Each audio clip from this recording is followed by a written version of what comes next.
You know who it is, the horror flick, Digger Ditch, Super 6, Big Mitch. And I'm kicking in those with 03 O's. And I'm bringing 28 101s because we Vegas sons. It's the Chronicles. And you in the Meadowlands. Yeah, you in the Meadows, man. And you already know what made me. I'm a 530 baby. Boom. Hubba dub. 22-inch gold Dana Dang scrub. Big Bolo Yang. Nah, I'm just playing. Welcome to Vegas Chronicles with the whole Super 6 Digger Ditch, Big Mitch. And today, like any other day, you know what we do. We kick action with factuals. No additives, no preservatives. Just raw and uncut, like summer sausages and crackers. You already know. Alright, man. Welcome to Vegas Chronicles, man. And today, we're going to jump right off into it, man. Let me start off by saying shout out to everybody that's been supporting my small platform. You know, I don't got too much help, man. I tried to go live with the OG Carl Wesley the other day, man, and then wouldn't let me go live, but I figured it out. Yeah, my Wi-Fi signal was weak, and it wasn't letting me do a video recording. My girl figured it out. She's a computer wizard, so she figured out what was going on. So I should be able to start doing lives, man. I'm gonna test them in a few days. You know, sending people links to come on live, but my internet connection was low, so that was preventing me from going live. But nevertheless, we back on. You know, ain't nothing gonna stop what we doing. But let's jump right up into it.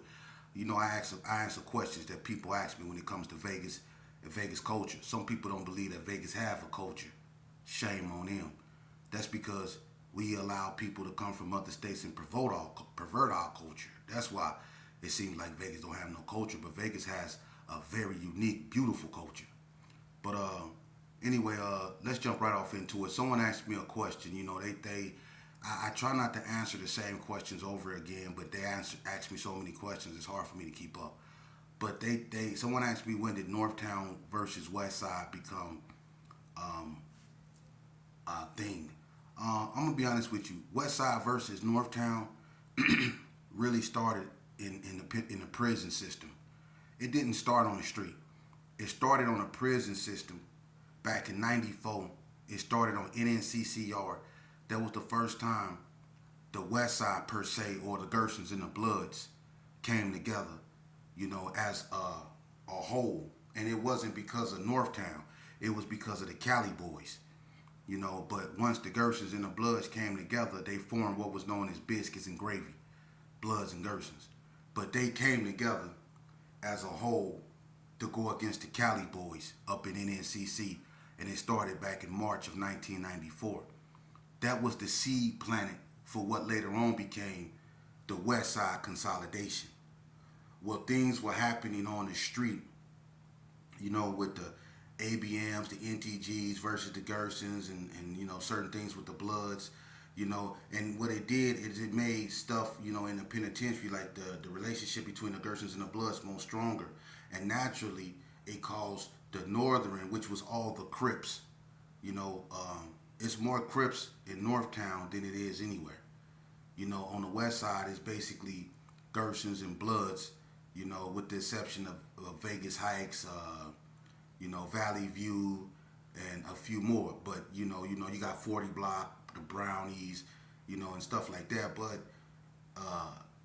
the west side mainly consists of, you know, Gersons and Bloods.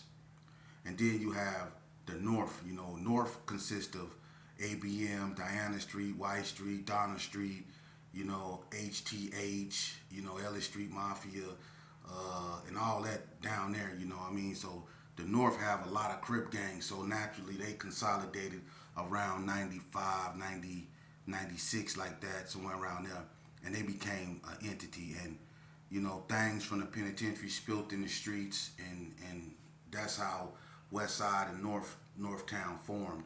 And on the street, I had nothing to do with that. I was in the joint, you know, when that was really going on out there, you know. So I can bring people on here and they can talk about that, because that was a dark era in our history in Vegas. You know, when Westside versus Northtown was created and they went to war against each other, that was one of the saddest periods in Vegas, man. That's what really got a lot of the clubs shut down in Las Vegas, was when Northtown consolidated and the Westside consolidated, and they went at each other. That's what got a lot of clubs shut down. You know what I mean? And we went from having so many clubs to having none at all. We actually have not. I mean, compared to what we had back in the days, we don't got no clubs, none, and that's because of Westside versus Northtown. And that went on for a few years. West versus North, even in the penitentiary. Every time something happened with the Bloods, the Gersons was right there, and vice versa. And it was us, the Gersons and the Bloods against the North, and it was two big sides. So that's a lot of people going at one another, and it was a lot of people getting messed off in that, and that's why I say it was one of the darkest periods of our history out here in Vegas, man. And to expound upon that, man, I need other people, man, because I don't want to be the one doing all of, it's a lot of people that, lost a lot of, family members and, childhood friends to that madness, and to just speak anywhere about it would be disrespectful to them. So it's other people that need to have they say, as to what went on in these streets, But moving along, someone said that the Sanchucos were the biggest gang.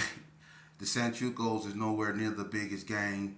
And then when it comes to Hispanic, I don't really speak on them because they have their own politics. And I don't know nothing about what they got going on within themselves because, blacks and Hispanics out here, even though there's no animosity, they basically stay out of each other's business. So I don't know, what's going on with the Hispanics like that, but the Sanchucos is not the biggest Hispanic gang out here. They never have been. As far as them being the most aggressive, I that's not for me to say because 28th Street, when they were at the height of their whatever, they was the most aggressive to me. 28th Street, and the Sanchucos always had the GQs as allies. So especially like at Rancho and all up over there, the Sanchucos and the GQs rock together. The little locals is a little bit more, less, the little locals, they kind of stand alone, but I would say 28th Street is the most aggressive Hispanic gang, when it comes to that. Yeah. And I would say this here too, man. Somebody asked me about low riding. When it comes to low riding, man, you got to, to me, one of the names that stick out the most when it comes to low riding in Las Vegas is people like my cousin Marcus Allen and Dragos from Northtown, Marcus Allen. And when it comes to like switches, you got people like One Switch Rick, but then you got legends like Anthony Mason. Anthony Mason was one of the first ones hitting them switches in Vegas, man. So when it comes to low-lows, you got people like Anthony Mason, about the North, Dragos, about the North, you got One Switch Rick, you got a lot of people off the West Side, my cousin Marcus Allen, like I say, man, and it's a few more, that's into them low-lows, like that Boonch, he was into them low-lows, Sonny's was up in them low-lows, a lot of people was into low-lows, but yeah, but when it comes to low-lows, you gonna hear Dragos' name the most, I want to say this here, man, and people ain't gonna like this, but I don't do videos for people to like. I do videos to get my point across, and I do videos to help deter youngsters from joining gangs and going down the path I went down. It's not a lot of people here to speak to them about what's really going on or what went on in these streets. People talk about what I speak on as being so, old or whatever, but it's still relevant today because what these youngsters is out here doing is only repeating what we've done. For real. They're only repeating what we've done in the streets. Everything they doing, we already did. The consequences that they're suffering, we've already suffered from. You see? So it takes someone like me to come back and get these youngsters that's not corrupted yet the real. And that's what I'm trying to do. So I'm finna give y'all a cold story. All right? And it involves a person who passed away. And I want to show y'all something. Because I talked to this guy and he was such a good dude. His name was Simo. He was from Cary Arms. All right? I grew up with this cat. It's two Simos from Cary Arms. One of them older. He got a limp. But this one right here I'm talking about is from Cary Arms. All right? We was in the penitentiary, right? And it was this one cat. And I don't know where he was from, but he ended up, riding with the North afterwards. But his name was Lil Hogg, right? They called him Lil Hogg. And what Lil Hogg did is he got into it with the Gersons on Indian Springs Yard, and this was back in about '93, I think '93, early '94. But anyway, he get into it with the Gersons, right? And I think they put hands on him real bad. I don't know if it was a gambling debt or whatever, but he ended up getting touched up real bad, right? So they ended up moving him to the hole. He didn't tell, so they let him out the hole. But when he went to the hole, I guess he made a vow that the next Gerson that he ran into, he was gonna put in work on, right?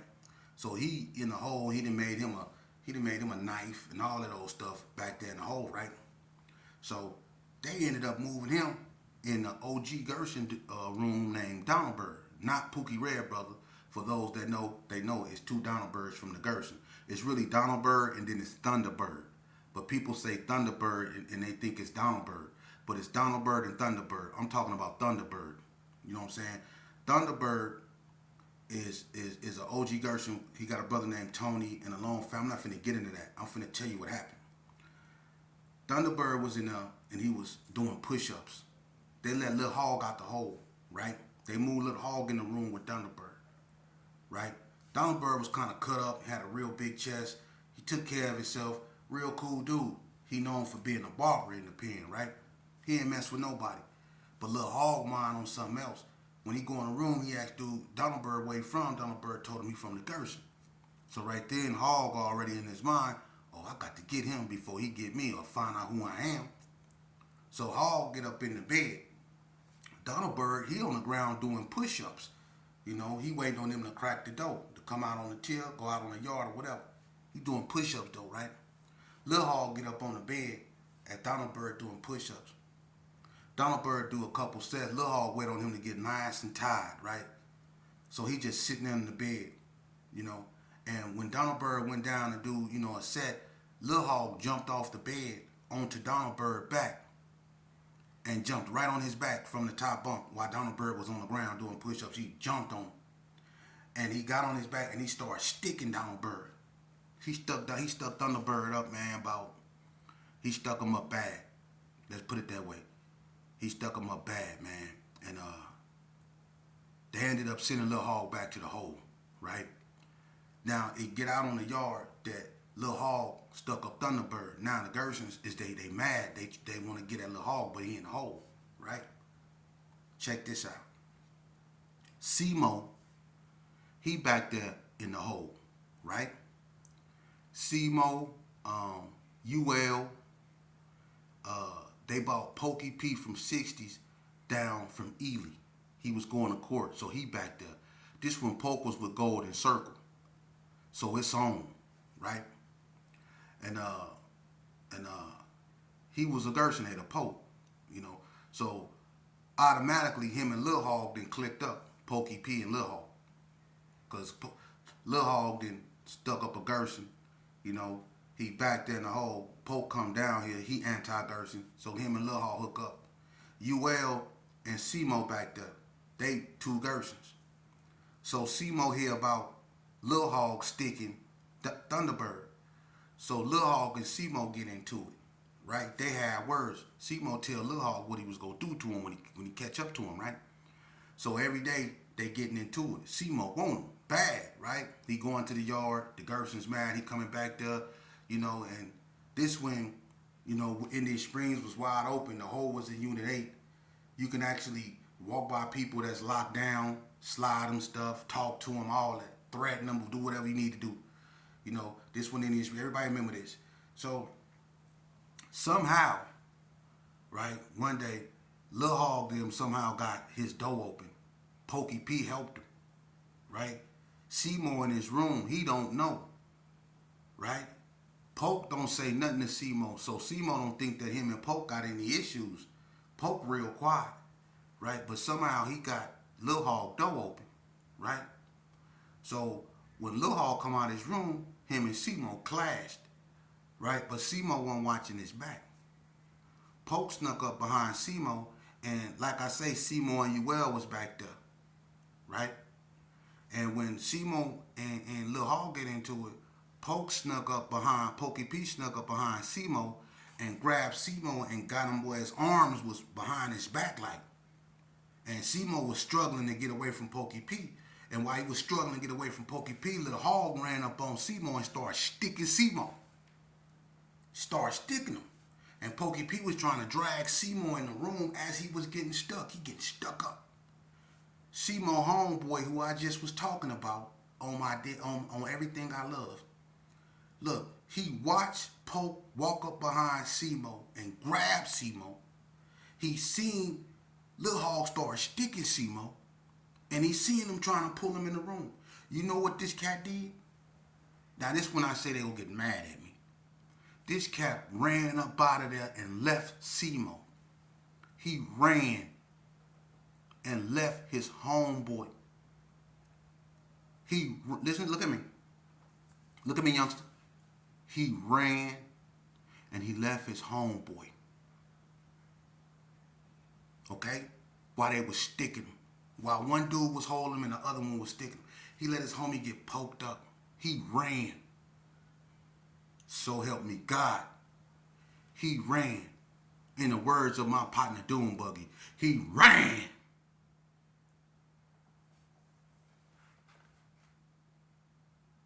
And that's what they gonna do to you. They gonna run. Simo ain't been right. You know, when he got stuck up, he wasn't right. And then some other stuff happened. I'm not getting into that. But my partner passed on. But that's what I'm trying to show you. You give your loyalty to these cats out here. Let me tell you something, youngster. I'm gonna just get right to the point what I'm trying to get you to understand. You see how when it came down to that real stuff, when his so-called homeboy was getting attacked by his so-called enemies, his homeboy didn't step up to the plate because that thing came out. He watched his homeboy get stuck up and he ran. He ran out of there. Didn't look back. He ran. So when you give all your loyalty and everything, your self-worth up to these cats, just understand they not going to send you no money when you go to prison. They not going to send you no money. They not going to answer their phone when you call them. They not going to write you back when you write them. They going to probably get your girl pregnant, your girlfriend. They going to probably get her pregnant while you locked up. They going to call you all kind of stupid idiots and all this for doing what you doing when you think that you was putting in work for the set. They going to call you all kind of stupid this and stupid that. I'm going to tell you something, man. Vegas Chronicles. I remember when Boo Rock from the coast, somebody stole his car.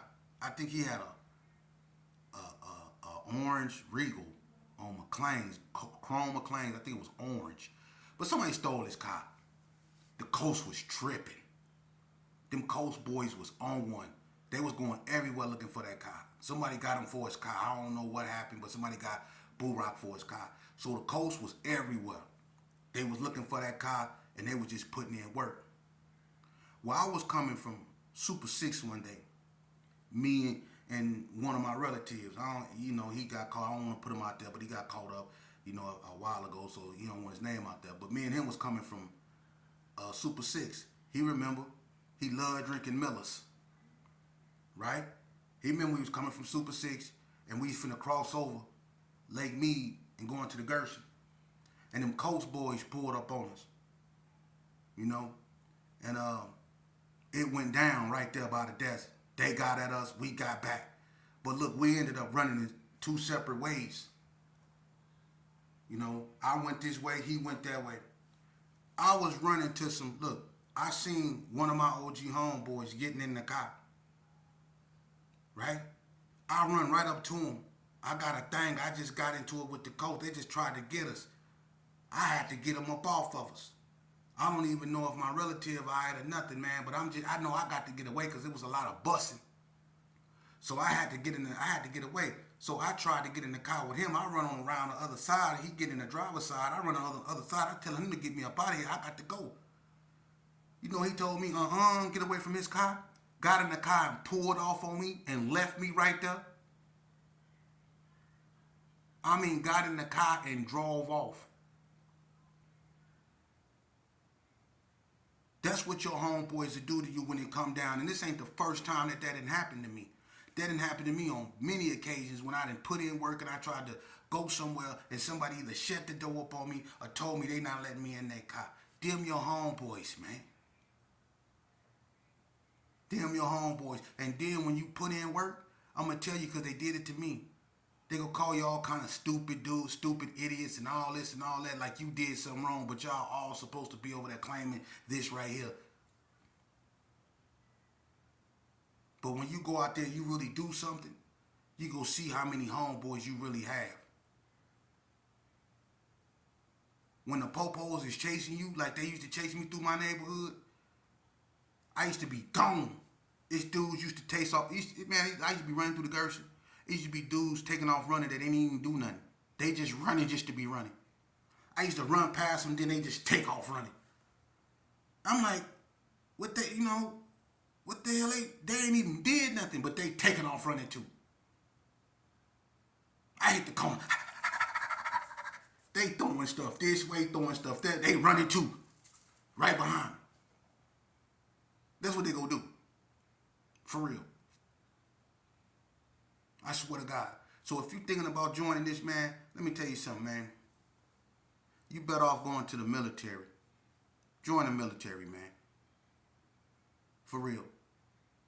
Get up out them streets. Ain't nothing in them streets, man. I've been in them. I was raised in them. Go to the military, man. Do it the right way. Ain't nothing in them streets for you youngster. Trust an old head. I actually care about y'all, man. I do.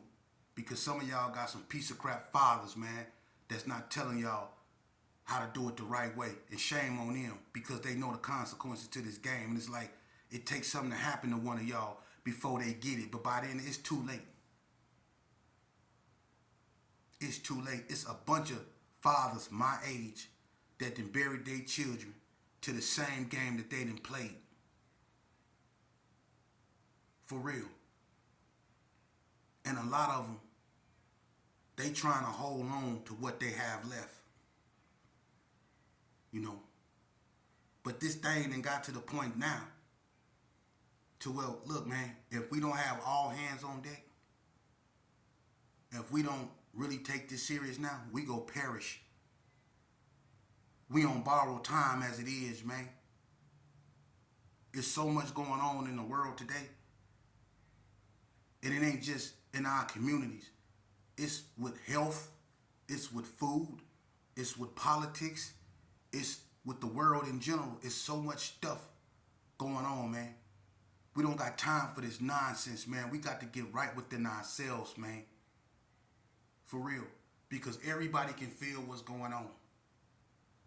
We can feel it. We can smell it. You can hear it. You know it. Your limbic system is telling you something is not right. That means you need to get right with yourself because something that's beyond your understanding is about to happen, man. That's what's really going on, man. So all this petty stuff we out here doing in the streets, all this recidivism we study doing, we allowing our kids to follow in the footsteps that we have, which led them to the penitentiary and to these funeral homes and stuff like that, man. Come on, man. We gotta do something about this, man. And I don't mean just sit here and just do this a bunch of rah, man. We need all hands on deck, man. For real, man. Or what we gonna do, just throw our hands up and say, screw everything? Imagine if our grandmamas did that and they was up against something way worse than what we going up against. You know what we going up against? We ain't going up against what our grandmas went up against, which was something that was a hostile entity that really tried to prevent us from excelling. They really went up against a hostile enemy. You know who we going up against? Ourselves.